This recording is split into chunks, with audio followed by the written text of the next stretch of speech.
hour of truth, working to dispel falsehood. I'm your host, Brother Daryl Muhammad. And I'm Sister Deborah Muhammad. Welcome to the Community Defender Talk Show. And of course, we have a very good show planned for you. And we want everybody's attention. This show is going to be perhaps a little different than most shows.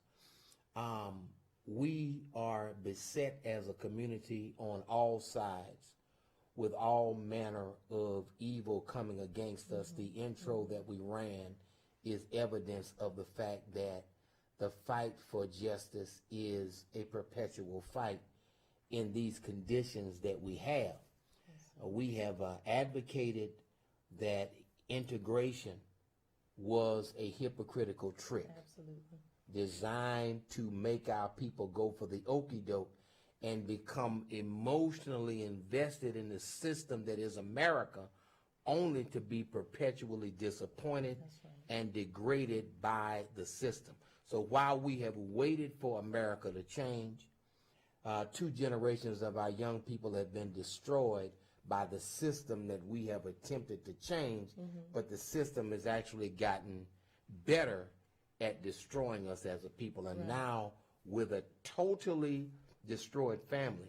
And as you and I were driving in, we talked about that family unit and how that family unit is essential to having a strong nation. Right. And when I say nation, I'm talking really about Black America, because America, the larger America, has decided to cut us out of the promise or the supposed promise that is supposed to be America, meaning the constitutional rights and all those other things, all of the prosperity that is America. For the most part, our people, with the exception of a relative few, have been cut out of that so-called American dream. So we as a people have to deal very forthrightly with ourselves, and we have to be honest about our true station and condition in America. One of the things we've also said is that we are not really citizens of America. Right. America mockingly, as the Honorable Louis Farrakhan said, calls us citizens, but giving you nothing that resembles citizenship. So it's a situation of where we are right now. We just need to be able to deal with that. We need to be able to, as you say, face the reality of that condition and position as we are in America. We're basically a slave class of people inside of America without the citizenship and the privileges of Americans. And part of the reason that we're in this situation, Sister Deborah, is because God has ordained it to be that way. That we're not going to be able to make the system work for us. And particularly, we're not going to be able to make it work as we are as a people disunited. Now, this past Wednesday was October the 16th. Yes. It was the 24th anniversary of the greatest gathering in Washington. In 1995, the Million Man March was held on a Monday, October the 16th. October the 16th was Wednesday, and we wanted to deal with what that started, which was the Day of Atonement. Yes. Atonement, reconciliation, and responsibility. And so we wanted to talk about this topic because the system is corrupt. That's right. But just because the system is corrupt doesn't mean that we have to be corrupt with the system. That's right. All right? So I want everybody to kind of understand that the system is what it is. But we, as a people, have the power to change our reality by working on ourselves and working on our own community. That is, find a defect in yourself as an individual and change that. If you've done someone wrong, go to that person, go to that auntie, go to that cousin, go to that sibling that maybe you've had a rivalry with, and settle your differences through substantive dialogue where you're listening to what the other person is saying and the other person is listening to what you're saying with the goal of becoming one. And that's really what it's about. Now, if I don't know if we do we have the steps of atonement? Matter of fact, let's show everybody a screen of what that Million Man March looked like to kind of remind the viewing audience of it. The Million Man March, over 2 million black men. Or nearly 2 million. Well, no, the Honorable Louis Farrakhan has broke it down the way it's over 2 million. According to Russian intelligence, they estimated that there were 1.7 million people at minimum. That's what the Russian satellite people said. The thing about it is that gathering, the largest gathering in the history of Washington, okay? And it was led by the Honorable Minister Louis Farrakhan, called by him, but not called for him, called for us all. Yes. To call us to atone for everything that as men and now as a whole family that we had done to offend one another, as well as those things that we had not done in the way of our responsibility as men and now as women and now as a whole family, that we could then come together based upon those principles of atonement. And those principles of atonement, I don't know if we have that graphic, but I wanted to kind of go over them. And Sister Deborah, the Honorable Minister Louis Farrakhan laid these out in 1995. Yes, this wasn't just a march that was designed to get just publicity. It was designed to instill within our community the principles where we could begin to repair the damage that had been done, that we often had done to one another. Mm-hmm. You understand? So I wanted to go over this, and these are some very spiritual things that the Honorable Louis Farrakhan laid out that I believe, or should I say that I know, were not just divinely inspired, but given directly by God through that wonderful instrument that we know of as the Honorable Minister Louis Farrakhan. So we're going to go ahead and we're going to be in class for a minute, and we're going to go over these steps of atonement. You said, man, these people are going over steps of atonement? Yeah, we need to know how to get along with one another. We're being blown away by police. Dope is being dropped in our community. Our families are split up. 5 of us can hardly get together without there being an argument. Yeah, we need to go over the steps of atonement, period. We need to learn how to love and get along well with one another, okay? And that's practical. The show that we do, the programming that we put out, we want it to be practical and useful to those people who tune in, that we want you to be able to, number one, be enlightened, and then be able to use that enlightenment to shine that light on your life so you can make the changes that are necessary for you to make in your life. Because when I came to the mosque in many years ago, my life was changed. The course of my life was changed. My diet changed. My vocabulary changed. The potential of my brain itself changed. The kind of family that I raised changed. My last name changed. So much changed when you and I joined the Nation of Islam on that fateful day in 1996, and here we are today. We've been doing this program for over 20 years.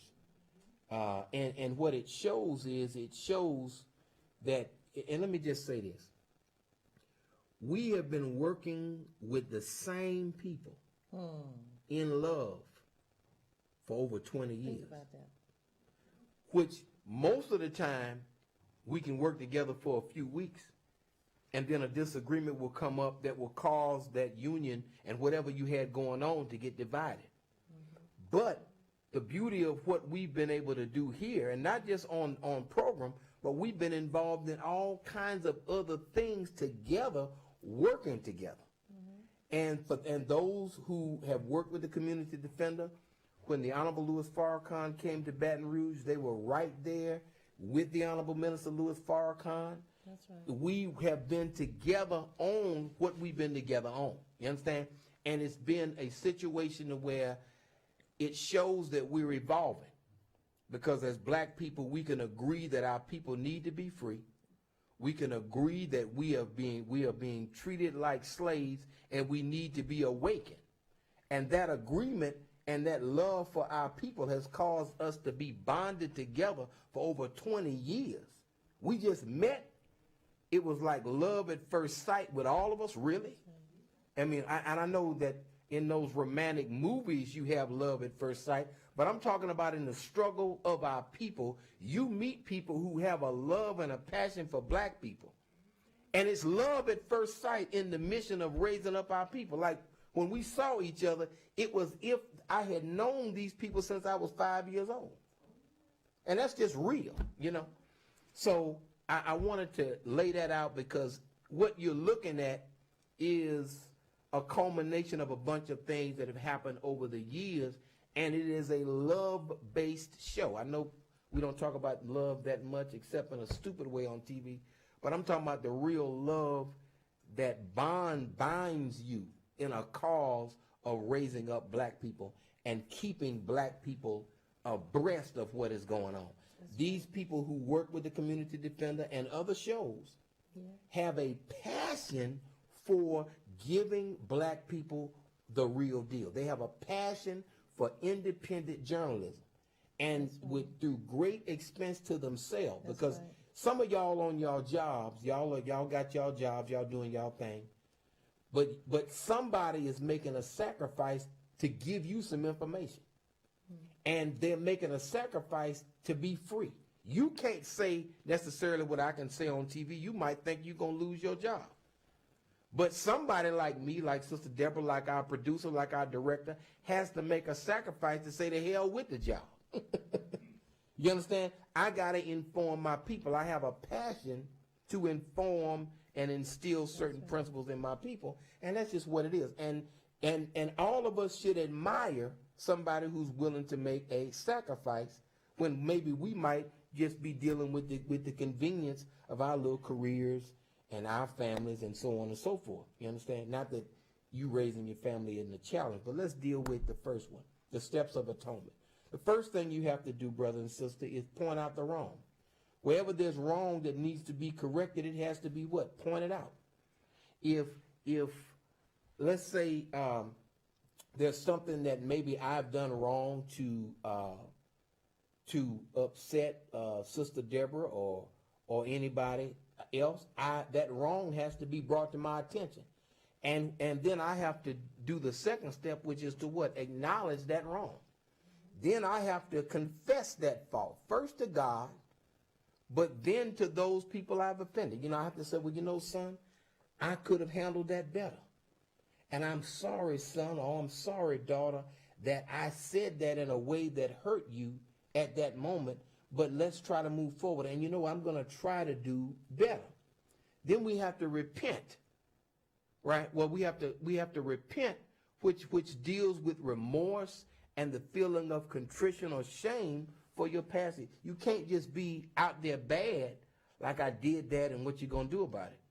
You have to humble yourself to your brother and sister. You have to humble yourself to your spouse. You have to humble yourself even to your children where you may have been inadequate in a moment in time, and vice versa. Mm-hmm. To put this family back together. Sister Deborah? Okay. You want me to read? Well, you can go with number 5. We already all the way to 4. And I want people to look at these and implement these in their homes and understand them as the spiritual principles that they are. But go ahead. He says atonement is the meaning to make amends and reparation for the wrong. And that particular one is very interesting because a lot of times we don't get to that point. We will say, you know, you did me wrong, or you point out the wrong. Somebody say, I'm sorry, you know, I didn't mean to do it. But the person is not made whole. So in order to make someone whole, you must repair the damage. So say, for instance, somebody broke your bed or something like that. If somebody bought you a bed that was of equal value or greater than the one that they broke, more than likely, you would say, okay, it's okay now. It's even, so to speak. It's an even exchange. You did make a mistake. I forgave you. Admitted it. I forgave you. But repairing means to make one whole again, to restore that which was taken. Every time someone offends you or does you wrong, they take a little bit away from you until eventually, you are nothing. And so, the minister talks about restorative justice. So justice really can't be served until someone is given back that which they lost. So every time we do something to someone and it's hurtful, we have to do something to feel that whole that you make in the soul of that person. So atonement. And then once that's done, once you give me that which was taken from me, then it's easy to forgive. Now it's difficult to forgive when somebody does you wrong and they don't repair it. But once the repair or the reparation is done, then forgiveness is quite easy. And even forgetting. It should be. And then forgetting. It should be. Well, we had this discussion. We had a little, we had a class with this, dealing with the atonement. And when I brought the same thing up, and then I brought the same example up, and somebody gives you that of equal value or greater, you're like, okay, we're good at that point, because really that's what you want. You want back what you lost. And so then forgiveness, by the offended party, and it says that means to cease to feel offense. You have to cease to feel offense and resentment against another from the harm. So once somebody, and this is very difficult for some people, that once somebody comes and they make amends, then it's on you who was the offended person to forgive and to allow it to go. Some of us will beat a dead horse when somebody is there and they're making amends. Amends is one thing. Now we have the atonement part. You have to. Well, I'm on number 6 because once somebody does number 5, right, then the responsibility is on the offended person to actually forgive. If they want to hold on to that, even though some sort of compensatory action has been taken, right? You see, if I hold you up and I tell you to meet me at a certain place and I don't do what I said, and then it causes you to miss dinner and causes you to, it could be something that simple. But then once I say, well, I take you out to dinner and make amends for what you missed, then it's on you then to let that go. And sometimes just as pointing out the wrong can be difficult, sometimes because we have something in us that may be an insecurity, sometimes that forgiveness is very difficult for some people to do, but then it becomes your responsibility to forgive. And I know I've had difficulty in some instances to forgive, but then that was on me to do once the person made the effort to reconcile those things. Well, now, go ahead. I just want to point back to that you have to repair. Those are not words. And then sometimes when we think that we're repairing something, we're giving something to somebody that you want them to have, not the thing that will make their soul,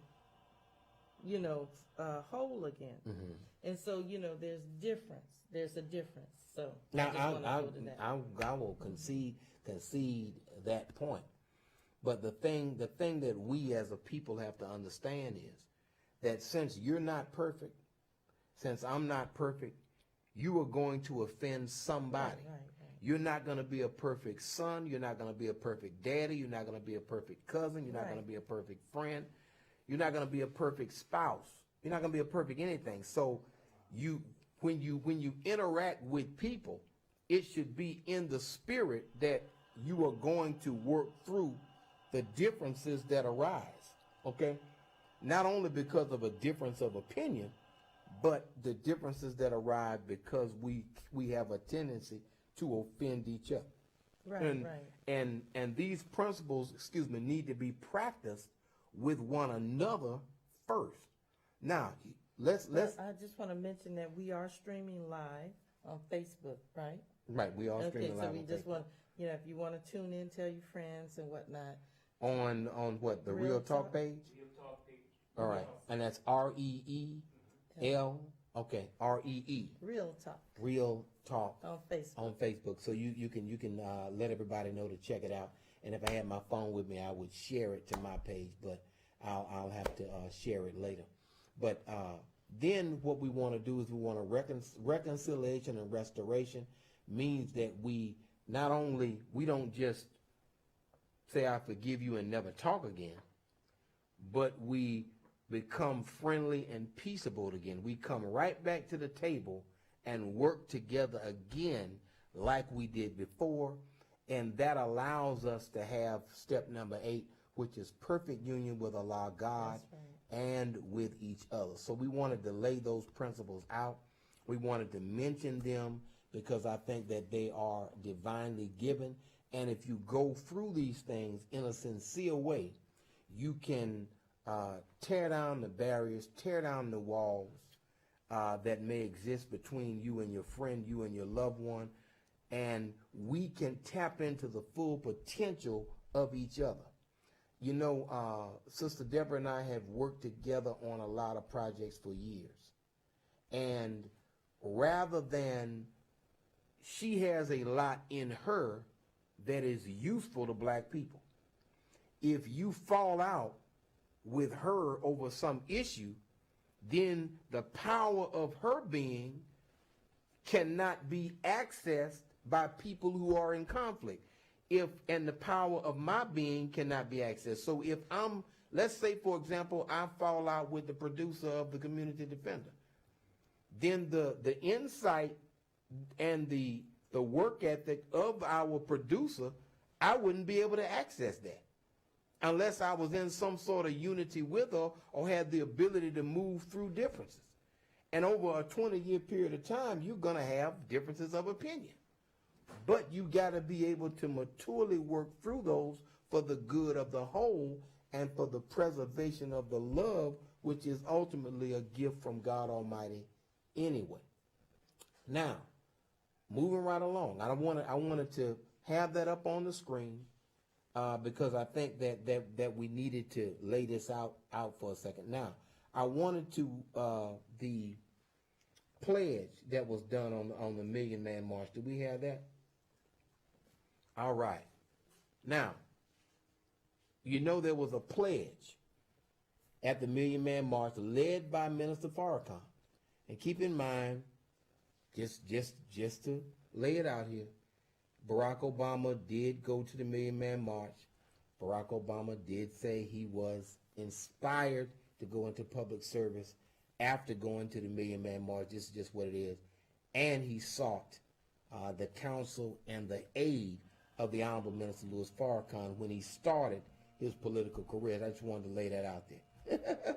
Now, it says right here, I pledge from this day forward, I will strive to love my brother as I love myself. From this day forward, I will strive to improve myself morally, mentally, socially, politically, and economically for the benefit of myself, my family, and my people. And that I pledge that I will strive to build businesses, build houses, build hospitals, build factories, and enter into international trade for the good of myself, my family, and my people. We got to go into business. That's right. I pledge from this day I will never raise my hand with a knife or gun to beat, cut, shoot, or kill any member of my family or any human being except in self-defense.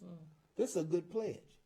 And have everybody acted on this pledge, some of the chaos that we see in the black community, we wouldn't even be able to see. We would have the power to absolutely stop our enemies from shooting us if we would come together and stop shooting one another. Because it's if you got 41 or 41 to 50 million black folk unified with a strategic partnership with the Latino community, or even on a solo level, 50 million people unified together for justice cannot be denied. It's impossible. I don't know, do we have the rest of it, or was that it? Okay. So it was cut off. But all of them were there. Yeah, one of the Okay. I pledge from this day forward I will never abuse my wife by striking her, disrespecting her, for she is the mother of my children and the producer of my future. Isn't that something? I pledge from this day forward I will never engage in or abuse of children, little boys or little girls, for sexual gratification. The Honorable Louis Farrakhan kept it real. For I will let them grow in peace to be strong men and women for the future of our people. Isn't that something? Okay? And then here's the other thing. And I know a lot of us who listen to certain kinds of music, I will never again use the B word to describe any female, but particularly my own black sister. Let's go over that again. We got to say that again. I will never again use the B word to describe any female, but particularly my own black sister. All right? Now, I must confess that when I watched Hillary Clinton, that word did come up when I was watching her one time, as she was arrogantly, and I shouldn't have thought that way. But when I saw Hillary and when I saw Meghan McCain on The View talking crazy to our sister from the Women's March, that word did come up in my head. Okay, but I gotta grow. Okay, I understand I have to grow, but I must confess that when I saw Meghan McCain on The View talking crazy to what's the sister's name? Whoopi. No, not Whoopi. I'm talking about the sister from the Women's March. The which one? AOC. No, the sisters from the Women's March. Oh, okay. Oh, yeah. Tamika Mallory. Tamika Mallory. Mm-hmm. When I saw her tripping with her like that, that word did come up in my mind, but I confess I shouldn't have been thinking that way, maybe, but I never did say it. So I guess I'm in keeping with that. Now, I wanted to mention something before we get off the air. You have some more. I do. Okay, go ahead. Okay, good deal. Well, let's move on to. It should be another one. It should be another one. Okay. Okay, I pledge from this day forward I will not poison my body with drugs or that which is destructive to my health and my well-being. This is the Million Man March pledge now. I pledge from this day forward I will support black newspapers. Oh, my God. Black newspapers, black radio, black television. I will support black artists who clean up their acts to show respect for themselves and respect for their people and respect for the ears of the human family. Oh, my goodness. See, we needed to be reminded, and thank you, Sister Deborah, for sending this graphic over to our director so that he could put it up. This is amazing. Awesome. So all of this is, and of course, this, of course, is black television. So make sure you support it by letting everybody know when the Community Defender is on and discussing those things and just showing your support for that which is black and speaks to you and the nature in which you're created, which is the nature of righteousness. All right. Now, I wanted to get to this right quick. And that is, we tried to get a graphic of Tatiana Jefferson of her face. But most of you have seen the sister who was shot through her window while she was in her bedroom in Fort Worth. Now, the officer came by her window, said, "Show me your hands," and many of you have seen the video. The video was so bad until I really didn't want to show the video because it was just so off the chain. And that's kind of like the video with Alton Sterling. It's almost unfit for television how bad it was. But he said, "Show me your hands," and immediately shot her at 2 or 3 in the morning through the window. She's in her house. So black people, we have to atone with one another and reconcile our differences, because as a people, we're not even safe if we're in our bedroom at 2 in the morning. People used to tell us, don't be out there at all times of the night because anything can happen to you, child. Don't be out there. You need to be in your house at a certain time. Well, you know, Botham Jean was in his house, right? And this sister, Tatiana Jefferson, was in her house. Now, she is a graduate of Xavier University in New Orleans, okay? Matter of fact, one of my line brothers, he also has a degree from Xavier, as well as my son has a degree from Xavier. For 2 of the years that my son was at Xavier, Tatiana Jefferson was there at the same time. So it lets you know that it could be anybody's child that this happened to. She was on her way to medical school, okay? I have a son who's about to graduate from dental school. So it's a situation where it could have been my son. It could have been my child. Now, to show you how God works, okay, and keep in mind, and well, not to show you how God works. Well, God works, but to show you how the enemy works of God. Right after the hug in open court for the woman who shot and killed his brother, Brent Jean hugged her, said, "Can I give you a hug?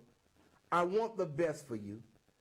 The judge and my other frat brother, Roland Martin, tried to give the judge a little cover, Miss Tammy Kemp.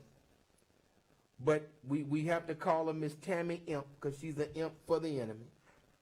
Endorsed by the police association, that judge. She goes and hugs a person convicted of murder. Okay? Right there for the world to see. All in the name of Christian forgiveness.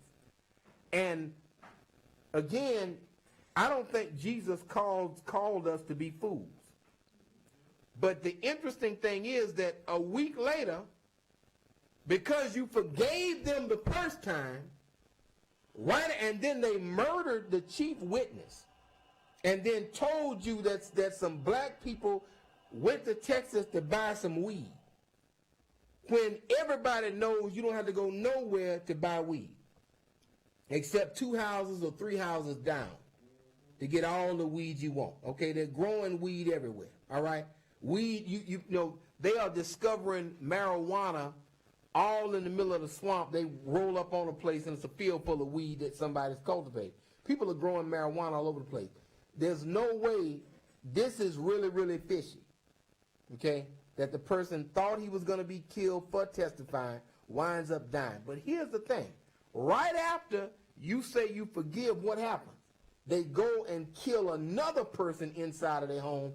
This time, they don't even go in the house. They just shoot and kill them through the window. This is a sign from God that the crap that we saw in that courtroom between the brother who's only 18, he still has his life ahead of him. He did something stupid before the world, but he's 18. We hope that he gets better. Okay? But the bottom line of it is that judge can be held fully accountable.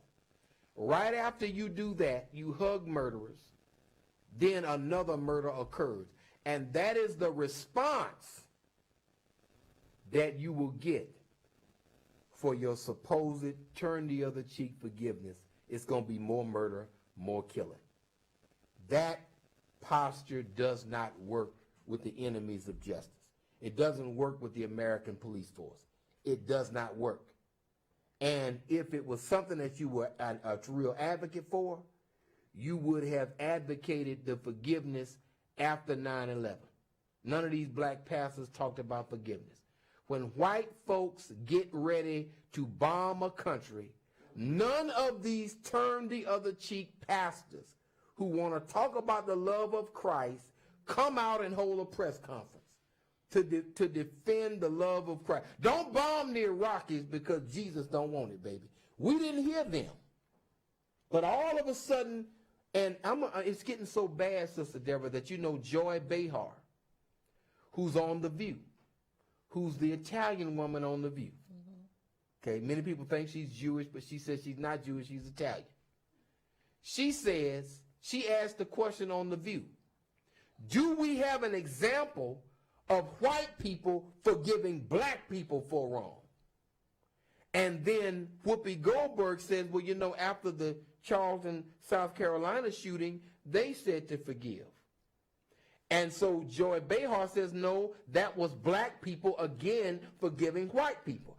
I want an example of white people forgiving black people. Do we have that example? And on The View, no one found an example of where white people lost a loved one and wanted to forgive the black person that killed their loved one. She wanted one example, but she did not get one. And even when Whoopi Goldberg tried to slick side coon, Joy Behar, the white woman, the Italian woman, said, well, it's always one way. Black people are always forgiving white people, but white people don't forgive black people. Even white folks understand that don't make no damn sense. Excuse me, it's a family show. Doesn't make any darn sense. I'm sorry. You understand what I'm saying? It's just that bad. So the point is that we got to atone and practice that with one another. It'll work with us among ourselves if we practice it. But apparently, based upon what happened to a Tatiana, it does not work outside of our community. It does. We don't try that with one another. If somebody steps on our toe, we will, if somebody did you something back in 1982, you are still looking at them crazy. You telling everybody, I think she stole my money. But way back in the 80s, I knew she wasn't right. We're telling everybody stuff from 30 or 40 years ago. And I have seen it as recently as last week when somebody bring up something that happened 20 or 30 years ago, and we're talking about now. Maybe the person has evolved. Maybe the person is better. But we're waiting on America to get better, but not believing that we as a people can get better. Because I hope that I'm a better person today than I was 30 years ago. At 22. 30 years ago, my mind was a certain way. I hope that today my character development is such that I'm a better person. And if somebody expects me, if they see me at 52 and expect me to be the same way I was at 22, or expect me to even have the same kind of conversation at 52 that I did at 22, they're going to be sadly mistaken, because Brother Daryl has evolved from that point. You understand what I'm saying? And likewise it is with all of us. We are hopefully evolving from where we were, learning from our mistakes and becoming better people for the glory of God, as we used to say in church, for the glory of the Lord, right? And that's where we need to be. So I wanted to lay that out there, because just as soon, and I took a lot of heat on social media when I went in on that judge and went in on the actions of Botham Jean's brother, which were absolutely, in my view, shameful. But again, he's 18. But then when the father and the mother backed him up, and I know they want to come to America, but the bottom line of it is, we really don't need any additional sellouts to come here. We already have enough black sellouts. We do not need to import any additional black sellouts. If you're a sellout and you're down with the European thing, If your picture of Jesus in your wallet is a white man with long hair and blue eyes, and you're in the Caribbean or you're in Africa, and this is your view of Jesus, we don't want you. We already got enough of those kind. We're trying to transform and make black in thinking the millions that are already here. We need revolutionary thinkers to come here. We need you to be like Marcus Garvey, to come here and wake folk up, not be like Clarence Thomas when you come over here. We don't need that. We got enough of those. We got enough Candace Owens. We got enough Angela Rye. Okay, what we need is some revolutionary thinking and people who are seeking freedom, justice, and equality for the original nation of the earth, which is the black man. Go ahead, call you on there with the community defender. Good evening, Sister Deborah and Brother Daryl. Good evening. Great teaching, and I would call that a teaching moment. You know, apparently, I hope some of our brothers and sisters are watching this, because they might get a few pointers on how to operate. Certainly, this, Brother Daryl, this is a season of sellout in this so-called election season. And so much influence peddling going on around here, you don't know what's what. Listen, Brother Daryl, in Baton Rouge, in East Baton Rouge Parish, in the city of Baton Rouge, there was recently part of the election, and you know where I'm going with that. St. George voted to succeed from the municipality of Baton Rouge. And in so many words, what would the minister say about something like that? Because, you know, the teaching is, sometimes, people don't want to separate from things that are bad. But we know we got some individuals within Baton Rouge who want to stay, or want these people to stay in Baton Rouge based on the economics and just to be together or to be one. My thing is this: if these people want to go, let them go. It's not right, in a sense, if they take all the economic value of the city of Baton Rouge and go somewhere else and prosper more in the city and put a drain on the people, the people who have lesser means. But separation is what they want. So we can't explain to our people, we always want to sing that song, "Can We All Get Along?" Rodney King, rest his soul, I understand what the brother meant. But, Brother Daryl, why we want to get along with people who do not want to get along with us? So I want you and Sister Deborah to comment on the issue of St. George. You want to see St. George in the city of Lafayette with the north side. You want to see it in other places around Louisiana. These people don't hide their racism. They want to get away from you, but yet they want all your means. They want you to still be in bondage and slave and owe taxes and pay taxes and roll like that. So that's my comment. Thank you so much, Brother Daryl. The thing I would say is that it's on the back of every final call. We believe that the offer of integration is hypocritical, and it's made by those who are trying to deceive the black people into believing that their 400-year-old enemies of freedom, justice, and equality are all of a sudden their friends. Furthermore, we believe that such deception is intended to keep black people from realizing that the time in history has arrived from the separation from the whites of this nation. That's on the back of every Final Call newspaper. Now, here's the thing. Now, one of the things that Kip did, which those of you who know me, I don't appreciate the mayorship of Melvin Kip Holden. I believe that he was a shameful period in history for black people in Louisiana. But here's the thing. One thing he did was he did annex into the city the Mall of Louisiana and certain areas where tax revenue was coming in as a strategic move for the city. But they have always sought to separate and whitenize their school districts because they want to raise their children around white children. That's what they want. The goal is really to cut off the school system, which is the same reason why Central, which is another part of East Baton Rouge Parish, separated, and of course, Baker as well as Zachary have their own school system because they want to raise up everybody in the mindset of white supremacy, a strong white supremacy, all right? and they want to, and of course, with the higher property values, they want those property values to go to them and their own kind. Now, keep in mind, in those areas, I just wanted to say this to the caller. A lot of money has been spent by the parish to shore up the drainage and the infrastructure in those areas. And right after those expenditures are made in those areas, and there's still construction going on, now you want to separate from the city after your streets and your drainage get straight.